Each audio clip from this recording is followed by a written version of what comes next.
Assalamualaikum warahmatullahi wabarakatuh. Waalaikumsalam warahmatullahi wabarakatuh. Alhamdulillahirabbil alamin wassalatu wassalamu ala asyrafil anbiya'i wal mursalin sayyidina wa habibina wa syafi'ina wa maulana Muhammadin wa ala alihi washabihi ajmain. Qala Allah ta'ala fi kitabihil karim a'udzubillahi minasyaitonir rajim. Qul hal yastawil ladzina la ya'lamuna wal ladzina la ya'lamun. Rabbi shrah li sadri wa yassir li amri wa hlul min lisani yafqahu qawli. Rabbi zidni ilman nafi'an warzuqni fahman jayda bil lail wan nahar. Amma ba'du. Bismillahirrahmanirrahim. Qala al-musannif rahimahullahu ta'ala bi ulumi bid dharain amin. Waradat ahadisu katsiratun. Kenapa dibaca ahadisu? Kenapa? Masih ingat? Wazan mafa ya, jadi gairu sorry. Waradat ahadisu katsiratun. Telah datang banyak hadis-hadis yang sangat banyak. Datang ada hadis yang sangat banyak tentang apa itu? Di sini musannif menjelaskan fi fadlin nafaqati alal iyal, yaitu di dalam keutamaan memberi nafkah. Fi fadlin nafaqati, di dalam keutamaan memberi nafkah. Kalian kan ini calon suami ya, calon suami. Ini ada calon suami pemberi nafkah, ada calon penerima nafkah ini ya. Alal iyali, atas keluarga. Nah, kalian ini insyaallah calon-calon keluar. Jangan membujang. Allah sangat senang sekali orang yang tidak mau menikah. Bin niyati solehati, dengan niat yang baik tentunya ya.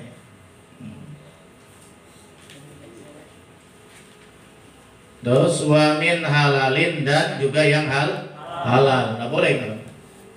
Memberi nafkah kepada istri, kepada anak-anak yang haram itu tidak boleh. Ini justru termasuk apatun kabirotun. Ini termasuk malapetaka besar di dalam pernikahan itu adalah apabila memberi nafkah kepada keluarga yang haram. Tapi kalau memberi nafkah yang halal itu sangat mulia dan bernilai ibadah. Qala Rasulullah sallallahu alaihi wasallam. Ini hadis-hadisnya. Tadi dikatakan hadis katsiratun, hadisnya banyak sekali. Ini jadi bab ini membicarakan tentang bab nafkah. Jadi kalian nanti kalau menceramah ya, mau tentang nafkah buka aja ini. Inna minal zunubi zunuban. Sesungguhnya daripada junuban ya, dosa-dosa, daripada dosa-dosa la yukaffiruha salatun wa saumun wa jihadun. Itu jadi fa'ilnya muakhir. La yukaffiruha, tidak akan terampuni, ha yaitu zunub, salatun oleh salat, wa saumun yaitu dengan puasa, wa jihadun yaitu dengan jihad. Jadi ada dosa-dosa yang tidak terhapus, tidak terampuni meskipun dengan salat ya. Karena yukafirunya itu failnya ke salat itu. Tidak bisa mengampuninya walaupun dengan salat. Wa saumun meskipun dengan puasa, wa jihadun meskipun dengan jihad. Ya jadi kalau begitu dengan apa?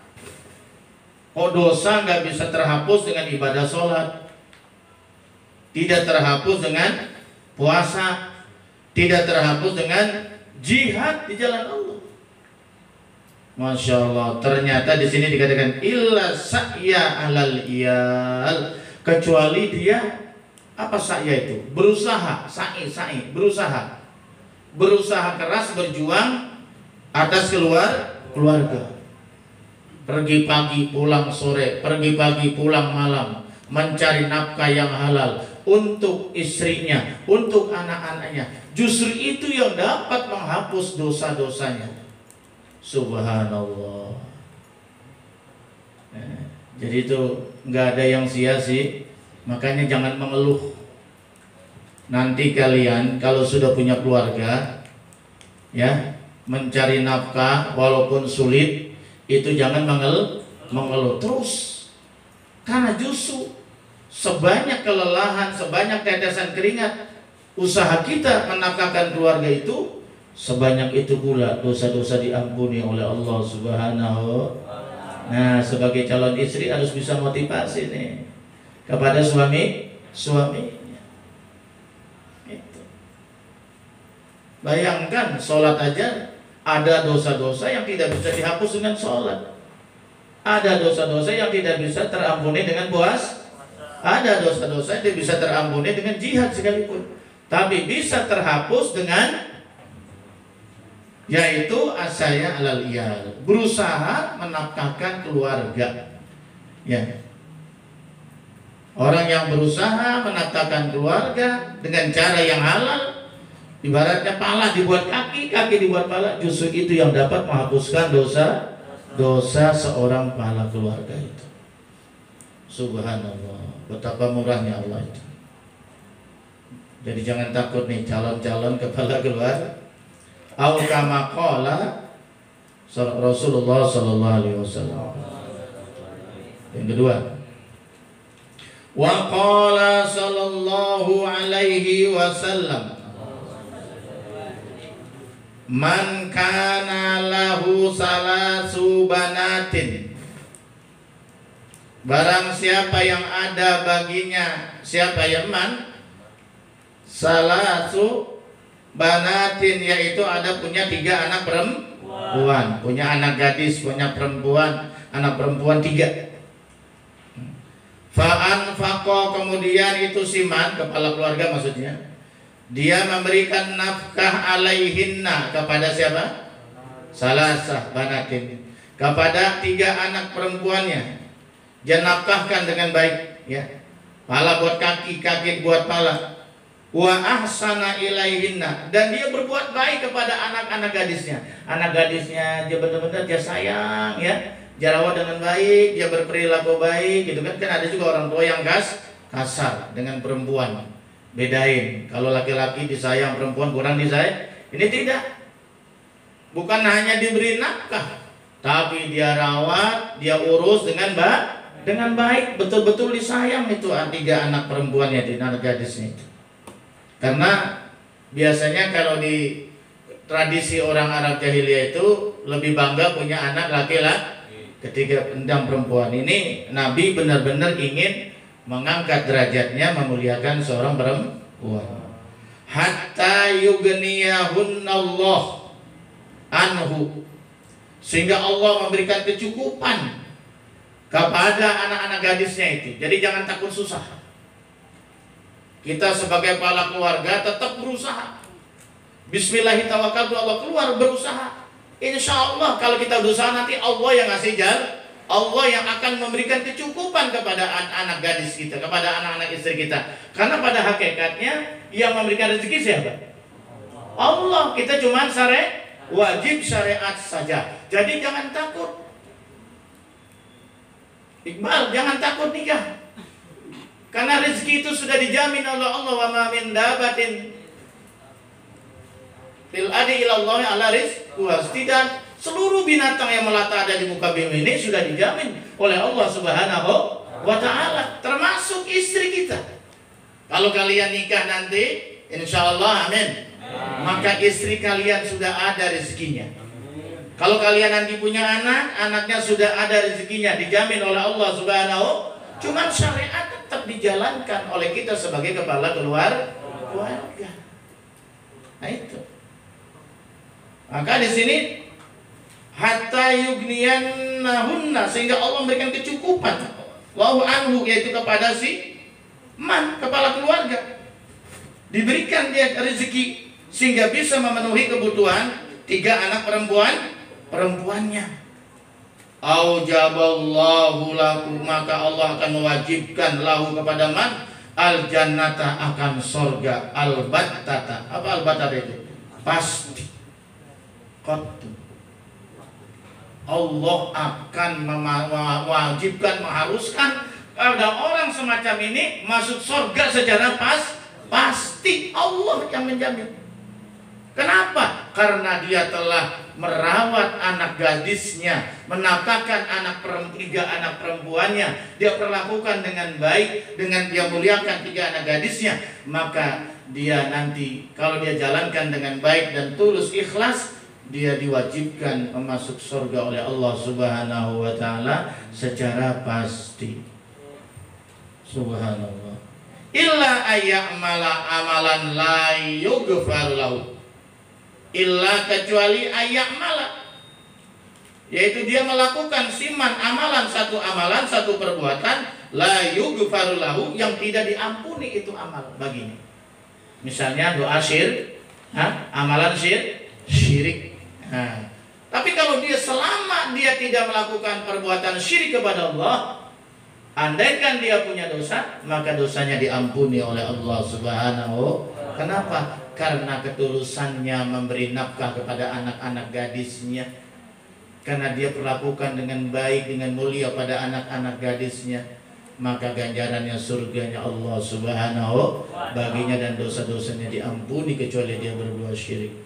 Subhanallah ya. Jadi kalau dikasih anak perempuan, rawatlah baik-baik, karena itu juga amanat dari Allah. Jangan ikuti tradisi jahiliyah. Kalau anak laki-laki dibanggakan, kalau anak perempuan dikuburin hidup-hidup. Nauzubillah min dzalik. Masyaallah. Lanjut. Ya, jangan terlalu melebar supaya banyak. Dan yang baru datang. Wa kana Ibnu Abbas radhiyallahu anhuma, dan ada Ibnu Abbas, semoga Allah meridhai Abbas dan Ibnu Abbas, keduanya, iza haddasa, apabila berbicara. Ini masih terusannya ya. Iza haddasa, apabila berbicara, berkomentar bihadzal hadis, dengan ini hadis. Ibnu Abbas nih ya. Qala, maka dia berkata, wallahi, ini hadis demi Allah, min ghara'ibil hadis. Apa itu gharib? Gharib apa gharib? Hadis yang gharib, hadis yang langka, asing, langka. Min ghara'ibil hadis, ini hadis yang langka. Langka ini. Jarang Nabi sampai berbicara begini detil ya. Subhanallah, ini termasuk hadis yang langka. Wa ghararihi, dan kemuliaannya ini hadis ya. Wa ghararihi, ay gharar hadis, dan kemuliaannya ini hadis. Wa qala sallallahu alaihi wasallam. Yang keberapa ini? 3. Afdalu dinarin yunfikuhur rajulu, seabdol-abdolnya, seutama-utamanya dinar, duit, fulus ya. Kalau dulu kan dinar itu apa itu dinar? Kalau dinar itu uang emas. Ada lagi uang apa namanya? Apa? Dirham. Ada dirham, ada dinar. Kalau dirham apa? Uang perak ya. Nilainya sedikit lebih rendah. Kalau dinar itu, 1 dinar diperkirakan 2.250.000 ada yang sekarang. Karena negara masih banyak yang pakai dinar sampai sekarang itu. Di antaranya Kuwait misalnya. Jadi 1 dinar itu karena uang emas harganya tinggi. 1 dinar saja sampai 2.250.000. tinggi sekali ya. Coba Indonesia jangan pakai uang kertas, pakai uang dinar, koin, tidak akan pernah rugi. Karena tidak ada ceritanya emas itu harganya turun, ada nggak? Ada nggak? Emas itu turun, ada nggak? Berapa sekarang 1 gram? Hampir 1 juta ya kan ya? Kecuali emas Jawa itu yang suka turun naik. Betul nggak? Tapi emas tidak. Nah itulah kenapa Umar Kadafi itu, Muammar Kadafi ya. Kenapa dibantai habis-habisan itu? Karena dia menyerukan orang Arab agar meninggalkan uang kertas, kembali kepada uang dinar, menjadi uang persatuan orang-orang Timur Tengah, bangsa Arab. Wah, karena apa? Akan terjadi kekuatan mata uang Islam yang sangat luar biasa. Makanya dihancurkan diantaranya itu.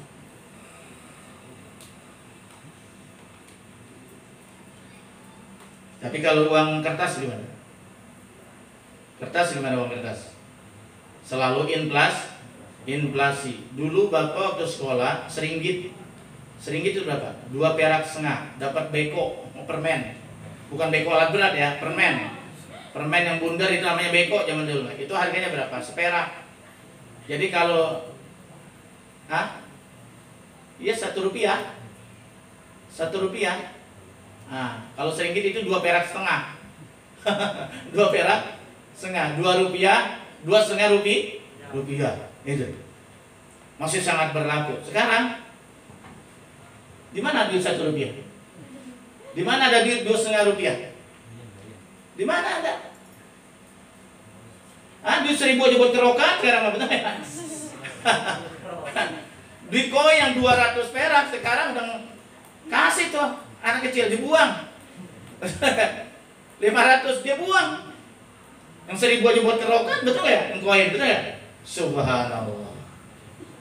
Betapa tingginya inflasi itu, ya.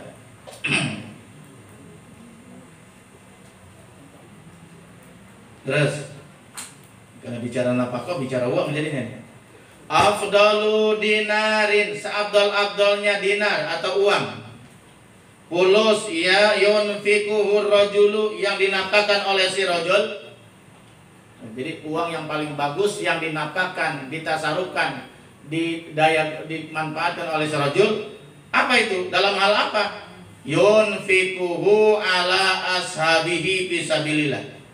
Oh, mana itu? Oh, bukan ya? Dinarun yunfikuhu ala iyalihi, itu yang pertama. Itu dinar atau uang. Ya kalau sekarang kita sini fulus ya, rupiah ya. Dinarun atau dinar atau rupiah yunfikuhu ala iyalihi, yang pertama apabila uangnya itu fulusnya dia nafkahkan ke atas keluarganya. Ini buat nyawer nomor 1, nyawer janda, betul ya? Iya. Tapi sementara anak bangsat, sama bini pelit, sama anak pelit. La haula wala quwata illa billah. Padahal yang paling utama uang yang kita miliki, uang yang kita cari ini sebagai kepala keluarga, rajul, suami, betul nggak? Yang paling pertama kali, yang paling afdol uang itu apabila dibelanjakan, dinafkahkan kepada keluarga. Itu yang paling utama tuh. Wa dinarun yunfikuhu ala dabatihi fisabilillah. Yang kedua, apabila uangnya itu dia belanjakan, dia nafkahkan untuk dabanya, binatang peliharaannya. Betul nggak? Kalau punya sapi, ya sapi perlu dimpanin nggak? Iya, dikasih makan, perlu pakai duit kan? Itu sangat bermanfaat, sedekah itu. Nggak ada yang sia-sia itu. Dia punya burung, dia beliin dia duit buat nempanin burung. Dia punya ayam, dia kemudian karena kita boleh melihara binatang, tapi wajib dikasih makan. Itu nggak ada yang sia-sia itu. Jadi duit yang kita belanjakan buat binatang kita itu semuanya bernilai sedekah. Itu afdol itu. Subhanallah. Ini mah romannya kayaknya pelit banget sama binatang, sampai mati nggak kasih makan. Nauzubillah subhanallah. Ya. Wa dinarun yunfikuhu ala ashabihi fisabilillah. Ya, tadi terutama tuh binatang yang berada di jalan Allah ya, binatang yang bermanfaat. Apalagi binatang yang gunakan untuk berperang seperti onta, seperti apa lagi? Kuda. Nah, itu kan perlu biaya. Terus dinarun yunfikuhu ala ashabihi fisabilillah, dan pulus, kalau dalam kita di sini uang yang dia belanjakan, yunfikuhu yang dia belanjakan itu dinar ala ashabihi kepada saudaranya fisabilillah, di jalan Allah. Saudaranya punya kebutuhan, ya bayar utang, tapi di jalan Allah ya, bukan jalan maksiat. Utang apa? Utang karena beli narkoba, jangan. Utang karena beli minuman keras, bukan. Saudaranya yang sedang berjuang di jalan Allah, dia bantu biayanya, subhanallah. Ya, itu termasuk nafkah yang sangat afdal, mulia di sisi Allah Subhanahu wa taala. Banyak sekali saudara-saudara kita yang sedang berjuang di jalan Allah. Bahkan sampai ada itu di ukar rekening, di televisi, misalnya di Palestina dan sebagainya, kan ya, di Syria, masya Allah. Orang yang sedang belajar, kita sudah mapan, betul, dia putus biayanya, kita bantu, kasih beasiswa. Karena orang yang menuntut ilmu termasuk juga jihad fisabilillah. Tuh ya. Jadi seabdol-abdolnya uang dinar, yang pertama yaitu apabila dibelanjakan untuk keluarga, itu prioritasnya. Yang kedua yaitu untuk binatang peliharaannya atau tunggangannya yang digunakan di jalan Allah. Kemudian juga uangnya yang dia belanjakan, dia nafkahkan kepada sahabatnya di jalan Allah, bukan di jalan maksiat. Qala Abu Qiladata, berkata Abu Qiladata, tak marbuto ini lafaznya muannas tapi maknanya muzak. Radhiyallahu anhu, semoga Allah meridai Abu Qiladah. Ibda bil iyali, prioritaskanlah untuk keluarga. Oh, bukan untuk pacar, bukan untuk bini tetangga. Yang pertama kali kalau punya duit nanti udah berkeluarga, buat siapa? Keluarga, yaitu keluarga inti siapa? Istri dan anak dan orang yang menjadi tanggungan jawab kita siapa? Bisa orang tua kita yang udah tahu renta, betul nggak? Bisa juga pembantu, gitu. Terutama istri dan anak-anak, gitu. Tuh, jadi begitu. Mulailah kalau punya beri nafkah itu mulai dengan keluarga. Itu keluarga dulu, ya. Karena apapun yang kita berikan untuk istri, apapun yang kita berikan untuk keluarga, istri dan anak-anak kita, itu semuanya bernilai ibadah, bernilai sedekah di sisi Allah Subhanahu wa taala. Wa ayu rajulin a'zamu ajran, dan rajul yang mana yang lebih besar pahalanya, min rajulin, daripada seorang laki-laki, yunfiku ala iyalin sigarin, yang memberikan nafkah kepada keluarganya yang masih kecil-kecil. Nah, anaknya yang masih kecil-kecil dirawat, dia sekolahin TK, betul gak ya? Dari TK sampai SD, TK aja misalnya 2 tahun ya. Nah, Gus Ibnu itu dulu 2 tahun di TK-nya. Terus kemudian di SD 6 tahun, betul ya? Terus sampai SMP 3, SMA berapa tahun udah tuh, terus sampai kuliahnya. Terutama lagi masih kecil. Karena pendidikan masih kecil ini sangat pembentukan karakter. Jadi itu anak-anak itu yang masih kecil, subhanallah. Dia berikan apa? Diberikan pakaian, ya, dan apa? Diberikan apa yang cukup, kesehatannya semuanya, kan ya? Dikeluarkan itu, dirawat dengan baik, ya. Itu yang okuhum wa yanfa'uhumullahu bihi wa yughnihim. Maka nanti Allah yang akan okuhum, yang akan merawatnya. Allah yang akan menjaganya, ya. Wa yanfa'uhumullah, fa'ilnya di belakang itu. Wa ya'ukuhum aw yanfa'uhumullahu. Nah, fa'ilnya Allah. Jadi nanti Allah itu yang akan merawatnya anak-anak itu. Diberikan keselamatan, diberikan kesehatan oleh Allah. Yang penting kita sebagai kepala keluarga menjaganya dengan baik. Wa yanfa'uhum, dan juga akan memberikan manfaat dari anak-anak itu bihi bagi si rajul wa yughnihim, dan diberikan kecukupan oleh Allah Subhanahu. Jadi jangan takut miskin. Rawat aja tuh anak kita. Rawat ya dengan baik. Insya Allah karena sudah ada rezekinya masing, nanti Allah yang akan menjaganya. Allah yang akan memberikan manfaat. Allah lah yang akan memberikan kecukupan. Insya Allah. Coba kita lihat ya. Semua itu orang mau susah, mau kaya, ya apalagi yang kaya mah. Kalau sudah nikah nggak ada anaknya yang kagak makan, asal dia mau bekerja. Tidak ada istrinya yang kelaparan. Ya. Karena memang apa? Karena memang sudah rezeki dijamin oleh Allah Subhanahu wa Ta'ala. Kita ini hanya menjalankan saja. Kita wajib menjalankan kewajiban kita, berusaha sebagai syariatnya. Tapi pada hakikatnya rezeki itu sudah dicatat oleh Allah Subhanahu. Rezeki itu sudah ditakdir oleh Allah Subhanahu wa Ta'ala. Si fulan hari ini rezekinya berapa, istrinya berapa, anaknya berapa. Kenapa kita mesti bingung? Ya, takut aja. Jangankan punya anak, punya bini aja belum tentu saya bisa ngempanin. Emang ayam dimpanin? Gak usah takut. Kalau memang sudah waktunya, betul nggak? Sarjana ya sudah, betul? Sarjananya sudah selesai, ya punya pekerjaan, ya punya penghasilan walaupun belum besar, ya sudah nikah.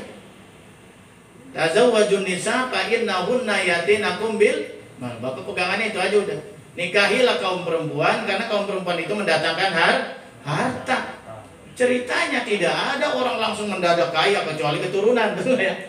Semua orang itu awalnya susah. Bapak dulu juga makannya ikan asin, nggak punya minyak goreng ya digarap, betul ya? Semua dari nol, betul nggak ya? Gak boro-boro beli beras sekarung, paling beli beras 2 liter, 5 liter itu juga ngumpet-ngumpet jalan belakang, betul ya? Nggak apa-apa namanya orang baru bisa belajar berumah tangga, belajar mandiri. Tapi terus kita bersyarat, terus kita bekerja, akhirnya Allah bukakan rezeki itu. Alhamdulillah. Tambah anak, tambah rezeki, tambah anak, tambah rezeki. Insya Allah. Dan ada yang takut itu. Takut ribet, wah, pusing, nggak bebas, macam-macam itu. Padahal jadi bujangan itu lebih repot lagi. Sakit, nggak ada yang diajak ngobrol, betul ya? Nah, nggak ada yang nemenin, nggak ada yang berbagi rasa. Bujangan, betul ya? Betul ya? Kalau malam hujan tidur sendirian, kan? Coba kalau punya istri, kan enak, ya? Ini bukan nyuruh, bilangin, ya kalau memang sudah waktunya mak, silakan nih. Nah, insya Allah kalau Bapak diundang, Bapak datang, ya. Wa qala sallallahu alaihi wasallam, iza bata ahadukum magmuman. Nih banyak yang ngalamin. Iza bata itu apa sih? Masuk malam ya? Masukin malam hari. Iza bata dari mabit. Iza bata ahadukum, apabila memasuki malam hari ahadukum salah satu dari kalian magmuman. Apa magmuman itu? Resah. Ya kalau bahasa gini, resah, mahmuman, gelisah, min sababi iyali, karena memikirkan sabab keluarga. Ya Allah, besok makan apa ini ya? Besok anak-anak ini mau bayaran sekolah, belum punya duit. Membayar syariah, bayar kuliah, belum ada duit, gimana caranya tuh? Dia pikirin aja jadi orang tua mah, betul nggak? Karena boleh kanan, boleh kiri, ente mau ngorok kali sebagai anak. Ini orang tua mah tuh mikirin aja tuh. Ya Allah, besok gimana ini urusannya? Urusan dapur gimana? Urusan anak-anak gimana? Tuh, dia pikirin aja tuh. Ya, dia pikirin. Ya. Tapi ya berpikir itu kan bagus juga ya. Kemudian karena afdalum indallah, itu lebih utama di sisi Allah min alfi darbatin bisayfi, daripada 1000 pukulan pedang fisabilillah di jalan Allah Subhanahu wa taala. Ya. 1000 pedang dia menebas musuh di jalan Allah. Masih lebih mulia Orang yang tidur malam mikirin keluarga. Kenapa? Saking besarnya tanggung jawab dia kepada keluarga. Ini yang kagak benar ini kepala keluarga. Besok nggak punya beras, besok nggak punya duit, sementara tidur ngorok, nggak sholat subuh lagi. Dia kagak pikirin tuh anak bininya makan apa tidak. Nah ini nggak benar yang ini. Ya. Jadi itu nggak ada yang sia-sia sebagai kepala keluarga itu. Sampai dia resahnya saja, ya, gelisahnya saja di waktu malam hari karena dia memikirkan keluarganya, karena sebagai tanggung jawab. Bagaimana jalan keluarnya ini besok pagi? Urusan istrinya, urusan anak-anaknya, ternyata itu indallah di sisi Allah lebih mulia daripada 1000 pukulan pedang berperang di jalan Allah. Masya Allah. Jangan takut, Bib. Kuliah aja belum masuk. Lulus dia ya, di WIN lulus ya? Lulus. Subhanallah, sujud syukur itu. Apa dulu begitu lulus langsung sujud syukur itu. Selamatan Tuhan. Jangan ada. Berapa orang sih yang lulus?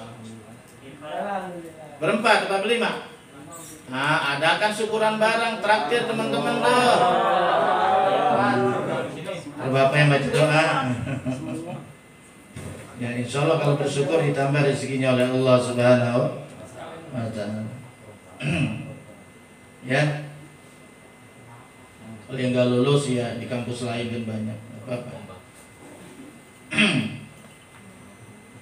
Wa qala sallallahu alaihi wasallam, idza anfaqar rajul, apabila memberikan nafkah seorang rajul, dan ini kepala keluarga, ala ahlihi, atas keluarganya, nafaqatan, satu nafkah, wa huwa yastasibuha, dan dia mengusahakannya itu nafkah karena sodakotan, yaitu adalah sebagai sodakoh. Nah, maka di sini sebagai sodakoh, ya kan? Sodakoh.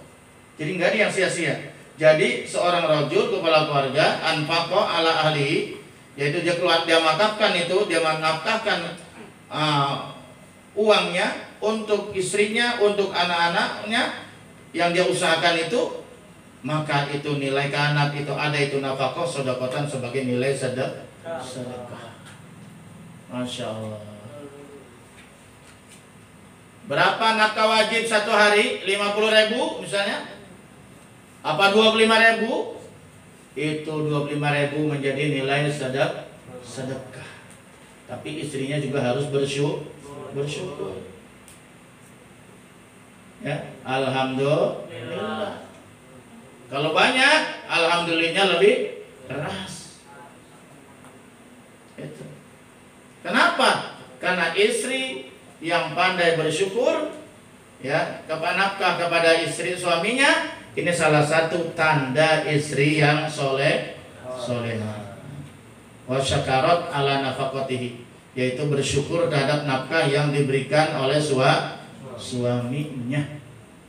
Ada sebuah kisah ketika Nabi Mi'raj ke 7 lapis langit, ini hanya numpang lewat. Itu ternyata ketika Nabi dipertunjukkan tentang penghuni neraka, mayoritas penduduknya perempuan. Memang di dunia ini itu lebih banyak perempuan. Stabilnya di dunia ini lebih banyak perempuan. Nggak boleh lebih banyak laki-laki. Wah, kalau banyak laki-laki krisis ini. Nggak boleh. Wah, poligami nggak jalan ini. Iya. Jadi memang normalnya perempuan lebih banyak daripada laki. Kalau banyakkan laki-laki berbahaya, bisa jadi umatnya Nabi Lut. Kawin laki-laki demen sama laki. Nauzubillah, summa nauzubillah. Emang normalnya seperti itu. Mestinya perempuan lebih banyak dari laki. Ini sahabat bertanya, ya Rasul, Apakah perempuan itu tidak sholat? Sholat. Apa perempuan itu tidak puasa? Puasa. Apa perempuan itu tidak zakat? Zakat. Rajin sedekah. Apa dia enggak haji? Haji.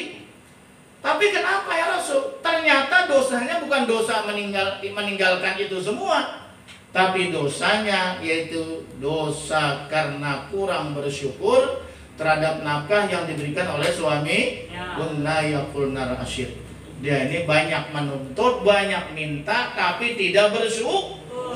Nah, kalian ini alumni Darul Amanah tidak boleh seperti ini. Kalau istri yang soleha yang selalu sujud kepada Allah, mendoakan suaminya, taat kepada suaminya, insya Allah nanti suaminya dimudahkan rezekinya oleh Allah SWT. Tapi ada juga yang istri itu membawa susah, syarat rezeki suaminya.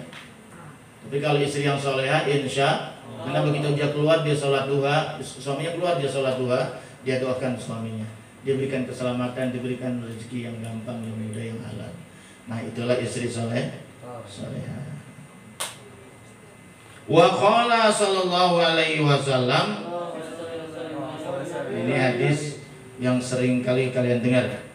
Al yadul ulya afdalu minal yadil sufla. Al yadul ulya, tangan di atas, maksudnya memberi.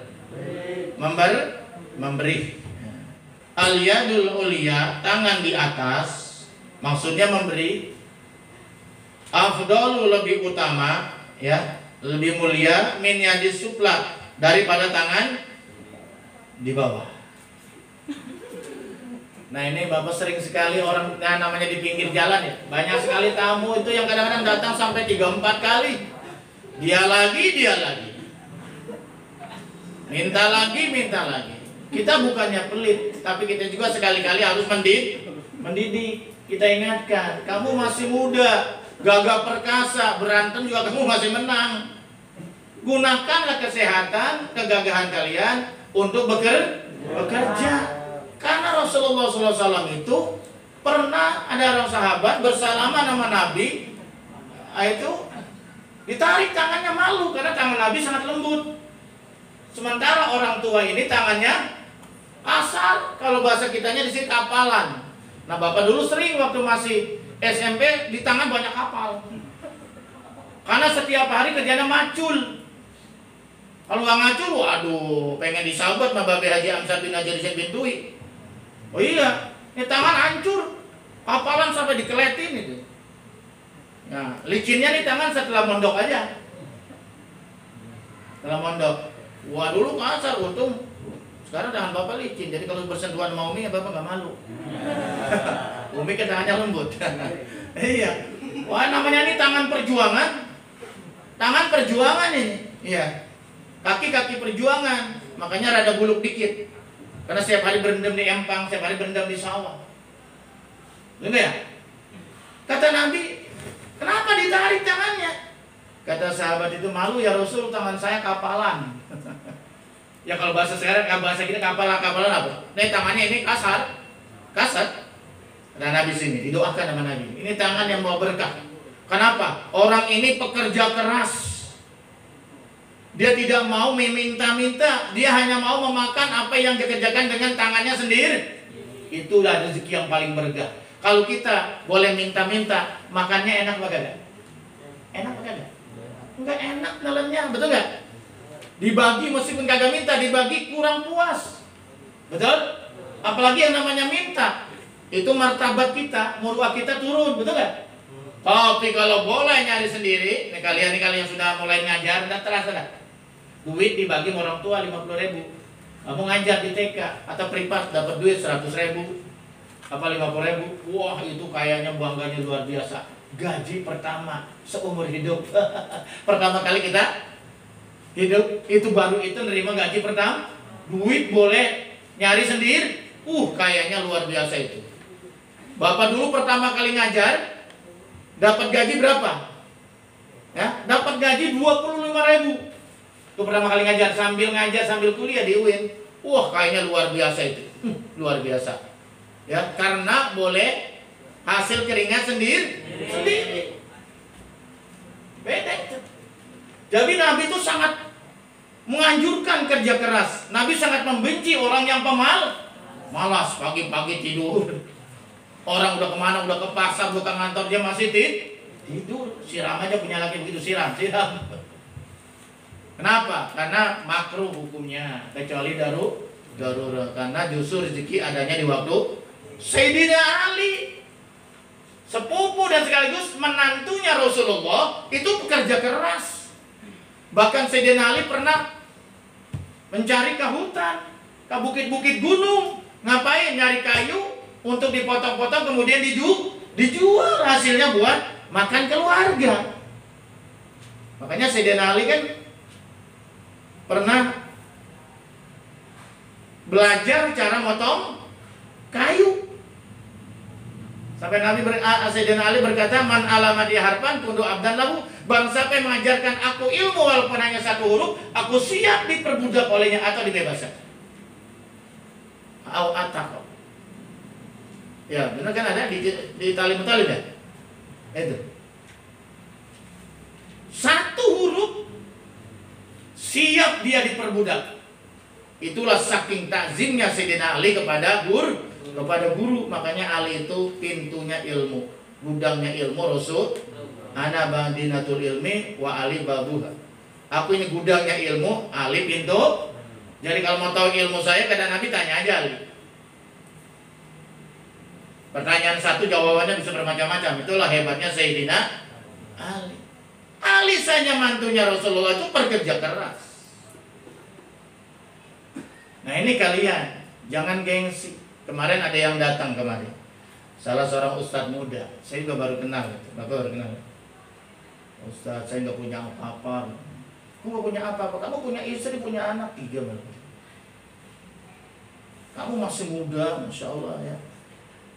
Bekerjalah, apa saja, jangan malu. Oh punya motor, ojek online, bisa nggak? Apa saja, betul nggak? Kalau ojek online, ojek pangkalan, apa saja, yang penting jangan malas menghasilkan duit yang halal. Jangan sampai anak bini terlantar. Nah Bapak sekali-sekali mengasih solusi itu seperti itu. Rasulullah itu mengatakan al-yadul ulya khairum yadis, tangan di atas lebih bagus tangan di bawah. Memberi itu lebih bagus daripada menerima.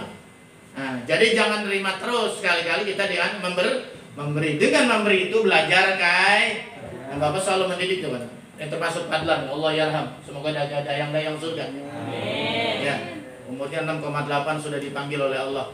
6,8 tahun. Itu padlan itu kalau ada tukang ngamen, ada orang-orang yang minta-minta, yang tak berdaya, Bapak sini duitnya aku yang ngasih. Di sekolah kan begitu, kalau ada waktu di TK dia tuh, kalau ada teman yang nggak punya duit, ya Umi aku punya duit, aku bagi teman nggak kasihan nggak punya duit jajan, ya nggak apa-apa, bagus. Alhamdulillah. Jadi nggak gampang didik itu, supaya anak itu punya jiwa dermawan belajar kaya. Makanya Bapak di mobil itu selalu ada duit 5 ribuan, 2 ribuan, 1000-an ya. 500-an enggak masuk ketegaan. Masa Pak Uga dikasih 500, anak kita aja nggak mau, betul ya? Ya 2 ribuan lah, betul nggak ya? Betul nggak? Masya Allah. Udah kasih. Pak Uga sudah ngatur-ngatur, betul ya? Bantu-bantu ngatur ya. Dengan keikhlasan. Jangan sampai ditolak. Ini belajar kaya. Tangan di atas lebih bagus kan?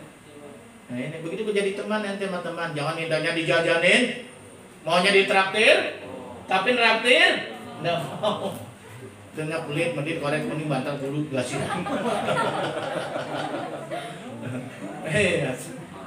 Begitu lagi jajan, wah, cepat-cepat dihabisin, kabur, takut menjajanin temannya. Jangan, Bapak nggak ngajarin begitu ya. Pengen jadi orang kaya? Orang kaya yang dermawan? Biasakan tangan di atas. Jangan biasakan tangan. Tapi kalau ada yang memberi, nah Bapak dulu diajarkan oleh guru Bapak, yaitu Kiai Haji Masyuri Baidawi MA. Beliau S2-nya bahasa di Al-Azhar Kairo. Beliau latas pun walatas al walatarbud. Jadi kata beliau, nanti kamu biasakan tangan di atas, jangan biasa di bawah. Memberi lebih bagus tangan daripada tangan di bawah. Tapi kalau ada yang ngasih, jangan ditolak. Minta jangan Tapi kalau ada orang ngasih jangan ditolak, syukuri. Kalau memang mau diterima, nggak mau terima juga, terima dulu, kembalikan, sedekahkan lagi. Atau berikan kepada orang yang membutuh kalau kalian merasa cukup. Begitu. Wabda biman ta'ul. Nah, terusannya wab tadi koma, wabda dan mulailah. Prioritaskanlah biman ta'ul, yaitu dengan orang yang ta'ul, yang menjadi ta'ul itu apa? Yang menjadi tanggungan memberi nafkah. Yang wajib kamu nafkahkan biman ta'ul. Mulai siapa itu? Keluarga. Jangan senang-senang di rumah, di luar. Wah, buat nyawer, teman-teman ditraktir. Sementara keluarga di rumah tidak makan, tidak minum. Main zolim itu. Pada apa keluarga begitu? Nauzubillah min. Siapa itu yang pertama? Ummaka. Ya, tadi kan wabda, ya kan? Ummaka. Ibumu. Ya. Yang melahirkan, yang mengandung dan melahirkan. Kalau ibu sudah punya orang nih, Bapak saya tahu. Kalau punya orang tua yang sudah tua renta, apalagi tinggal sebelah, apa bapak, apa ibu, prioritaskan. Kalau perlu tinggal, bapak tinggal di rumah saya, itu membawa berkah. Ini enggak tuh orang tua sudah tak berdaya, pindah ke anak pertama, kata anak pertama mantunya, enggak mau bang, pokoknya abang tinggal pilih saya apa pilih orang tua abang. Waduh, akhirnya tuh orang tua kagak betah digituin karena mantunya pogare, enggak mau ngurus mertuanya, punya bini-bini pincet ya dulunya. Terus akhirnya apa? Orang tuanya pindah ke anak yang kedua. Anak kedua begitu juga, pindah anak ketiga begitu juga. Orang tua dibikin kayak bola. Sedih nggak kira-kira itu? Masya Allah. Padahal kalau perlu berebut, sudah bapak ibu sudah tinggal di rumah saya saja. Nanti saya yang akan nanggung biayanya hidupnya sehari-hari. Justru itu ladang pahala yang sangat besar. Itu ladang keberkahan. Itu adalah ladang menuju surga. Ya kan? Teker bawahnya. Ladang menuju surga. Baru aba'akum tabarrakum abna'ukum. Berbuat baktilah kepada orang tua kalian, nanti anak-anak kalian pun akan berbakti kepada kalian. Ini hukum karma itu. Kalau kita nih berbakti sama orang tua kita tidak bahagiakan sekarang, ya kan? Nanti orang tua kita kan meninggal loh. Kita jadi orang tua kan? Kita nanti akan jadi orang tua, berputar kan? Kita nanti juga tak berdaya lagi, nggak segagas ini udah jadi kakek-kakek, nenek-nenek. Nanti kita pun akan diurus dengan baik oleh anak-anak kita. Itu. Tapi kalau orang tua kita sakiti, kita buang, nanti kita dibuang lagi mana anak kita.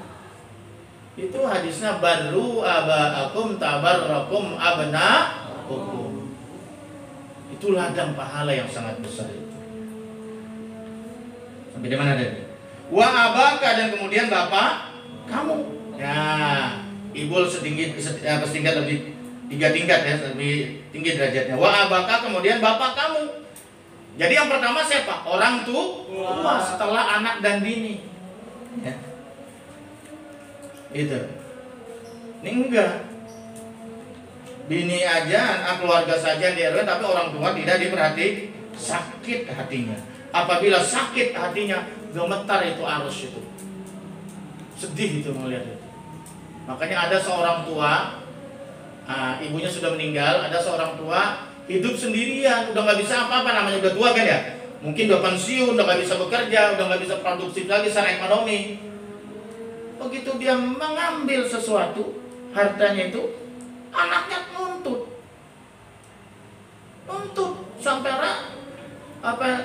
sampai terdengar kepada Rasulullah Sallallahu Alaihi Wasallam. Akhirnya apa yang terjadi? Sekarang kan terjadi kan ya? Ada anak nuntut orang tua sampai ke pengadilan. Masya Allah, na'udzubillah, summa na'udzubillah. Apa kata Rasulullah SAW? Bapak ini lapor ya Rasul, emang saya nggak boleh ngambil harta anak saya? Bukankah anak saya sekarang jadi pejabat, anak saya jadi orang kaya, anak saya jadi orang sukses? Itu karena saya yang didik. Ya kan?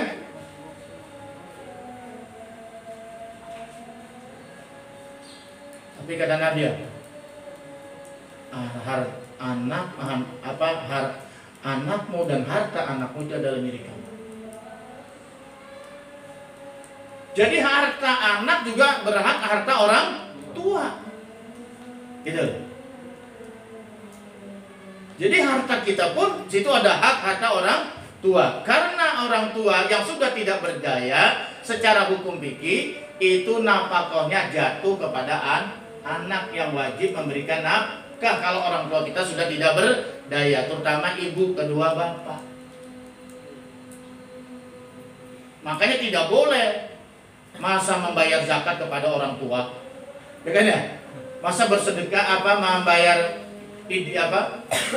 zakat fitrah pada orang tua, nggak boleh. Orang tua kita lah yang bayarkan zakat kita, betul nggak? Karena orang tua kita nafkahnya di bawah naungan tanggung jawab anaknya, sudah berkewajiban memberi nafkah, bukan sedekah. Wajib seorang anak memberi nafkah kepada orang tuanya, biaya hidupnya, biaya pengobatannya, kesehatan dan sebagainya. Itu harus diingat itu. Karena ini sering terjadi kesalahan di masa ini kan calon bapak, ini calon itu.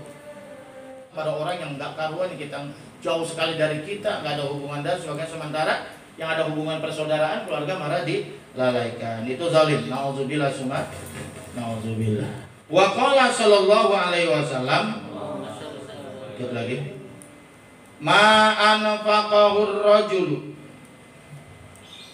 ala nafsihi, apa-apa yang dibelanjakan dinafkahkan oleh Rasul seorang rajul kepada dirinya, untuk dirinya sendiri, wa ahlihi dan keluarganya, wa waladihi dan anaknya, zirahimi dan orang yang punya hubungan saudara rahim, ya, wa qarabatihi dan kerabatnya, bahwa lahu sedekah, maka itu semuanya bernilai sedekah. Kenapa sih susah banget bantu keluarga, bantu saudara? Ya kan, padahal itu bernilai sedekah. Buat diri kita ini sedekah, apa yang kita makan, insya Allah bernilai sedekah asal halal. Ini buat dirinya aja pelit, boro-boro buat orang lain. Duitnya banyak, makanya makan asin mulu sampai darah tinggi sih. Sekali-kali makan yang enak gitu nggak?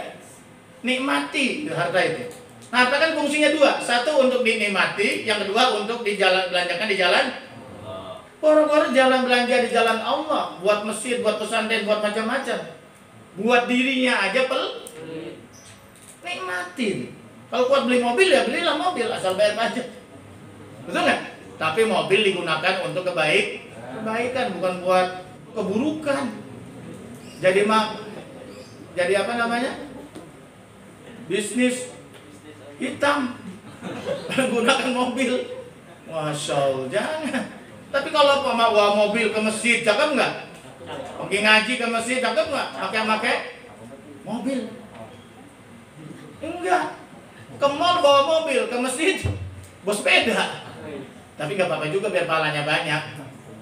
Iya. Tapi sekali-kali lah itu punya mobil, punya motor buat ibadah, maksud Bapak begitu.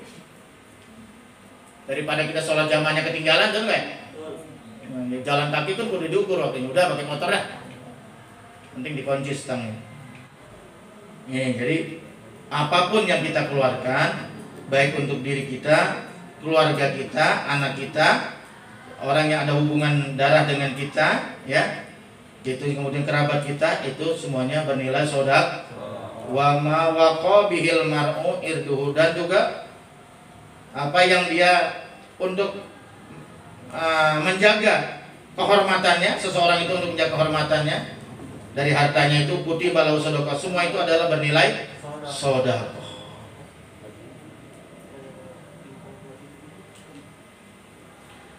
Wa ma anfaqal mu'min, dan tidaklah orang-orang apa-apa yang orang dinafkahkan oleh seorang mukmin min nafaqatin, dari satu nafkah, fa inna khalfaha, maka nanti gantinya sedekah nafkah itu Allah atas Allah yang akan mengganti.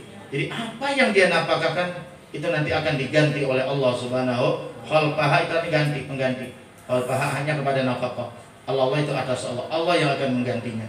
Wallahu Dominun, Allah yang akan menjaminnya, Allah yang akan menanggungnya, Allah yang akan menjaminnya. Illa makana fi bunyan, kecuali apa yang ada di dalam bangunan, wa maksiatin, di dalam masalah maksiat. Itu ya. Terakhir, wa qala sallallahu alaihi wasallam, ma min yaumin, tidaklah pada suatu hari, yasbihu al ibadu, memasuki pagi hamba-hamba Allah, pihi, yaitu di waktu ya, pihi dalam satu hari, illa, kecuali wa malakani, yaitu dua malaikat yang zilani turun. Jadi dua malaikat itu di pagi hari turun. Fayaqulu, kemudian berkata itu ahaduhuma, salah satu daripada malaikat, Allahumma a'ti munfikon kholafa. Tuh. Jadi pagi hari, kalau kita nih, seseorang pagi hari masukin di pagi hari, itu dua malaikat turun ke planet bumi. Salah satunya berdoa begini, dari dua malaikat itu, Allahumma a'ti, ya Allah berikanlah munfikon, orang yang suka apa munfikon tuh? Anfaqo yang pikumin kon isim fa'il, apa ini? Orang yang suka bersedekah, suka memberikan infak, orang yang suka berbagi. Tuh. Munfikon apa itu? Kholafa, pengganti. Tolong ya Allah diganti tuh. Tuh orang yang suka sedekah, yang suka memberi infak kepada orang lain, diganti. Jadi doain sama malaikat, gak bakal susah, gak bakal kaya. Gak bakal susah, malah bertambah kaya. Orang sedekah itu gak ada ceritanya orang sedekah itu bangkrut, malah tambah kaya, tambah berkah. Karena didoain oleh malaikat. Wa yaqulul akhar, berdoa lagi yang satu. Nah, yang satu ngomong begini, Allahumma ati mumsikan talaka. Ya Allah, berikanlah mumsikan. Apa mumsikan itu? Pegang musik. Duit itu waduh, kalau perlu digembok kantongnya. Dompetnya digembok, diseleting supaya jangan keluar. Nah, namanya mumsikan, menahan. Berikanlah orang yang menahan harta, maksudnya pelit, nggak mau sedekah. Paham nggak? Paham? Mumsikan itu artinya menahan. Pegang, kalau di sleting digembok lagi. Ya, saking pelit, suka menahan harta. Susah tuh harta keluarnya, susah. Orang udah pengen banget pasti gak dibantu juga. Bang, bantu dong bang, sedekah dong bang, agak boro-boro. Ya Allah. Apa talapa? Apa talapa itu? Hancur. Itu akhirnya apa? Warungnya perampokan, habis isinya. Ya kan? Malam-malam dirampok, habis simpanannya itu. Punya pabriknya kebakaran. Kenapa? Didoain, disumpahin apa malaikat? Itu. Jadi kenapa takut? Belajar sedekah dari sekarang, belajar kaya. Ya, mulai dari yang kecil. Kalau paling tidak setiap hari Jumat. Nah, hari Jumat sedekah berapa duit? Berapa? 5.000. Jangan-jangan tuh kotak di masjid jalan aja itu. Hah? Dorong sono, dorong sini, ya Allah. Kamu beli pulsa aja pakai 50.000, 25.000, betul nggak? Apalagi yang ngerokok yang duitnya dibakar-bakar. 20.000 ya masih dilayani untuk merokok sama korek. Sementara ke masjid 5.000 aja sayang. Bodoh. Dibakar dia mau 20.000. Ya sementara di masjid yang buat ibadah, buat CNN akhirat 10.000 aja saya. Pintar apa bodoh kira-kira? Bagus ngaku. Iya, kalau rokok aja 20.000 kesangkut, maksudnya di kotak 50.000. Iya. Kalau Bapak udah buktikan tuh ya, usahakan setiap Jumat bawa duit 50.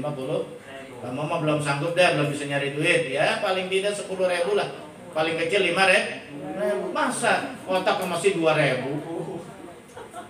Kalau 2.000 buat Pak Oga. Kalau 2.000 mah buat WC, toilet, betul nggak? Toilet aja 2.000, masa ke masih 2.000 disamain sama toilet? Ayo ngaku. Bangetan. Kagak kali kada mah. Kagak ya? Ilok ente masih naruh duit 2.000, nggak malu? Di kota masih 2.000. Agak malu Pak, ya boro-boro ngapa yang saya malu, orang kotak saya dorong aja sih dibakarin malu saya. Masya Allah. Kapan mau belajar kaya? Bapak pengen kamu semuanya hidupnya makmur. Nggak ada kiai yang doain yang jelek-jelek, kagak ada. Ya bangga, kamu lebih pintar dari bapak, bapak sangat bangga. Kamu lebih mapan dari bapak, bapak juga bangga. Ya nama guru selalu begitu pasti itu ya. Doain yang baik, baik saja gitu kan. Kalau kamu jelek, bapak ikut jelek juga. Udah jelek tambah jelek ya. Ya kan? Jangan, nauzubillah min dari itu ya. Jadi itu ingat tuh ya. Doa ada malaikat. Jangan sampai disumpahin sama malaikat. Karena malaikat setiap hari pagi hari turun 2 malaikat. Ada yang didoain supaya ditambah rezekinya, ditambah hartanya, itu orang yang suka bersedekah, yang suka berinfak, dan ada yang disumpahin supaya hancur, yaitu orang yang suka menahan harta. Padahal harta itu dari Allah, kita cuma titipan. Kenapa kita mesti pelit? Bukalah kerannya ya. Gitu. Wallahu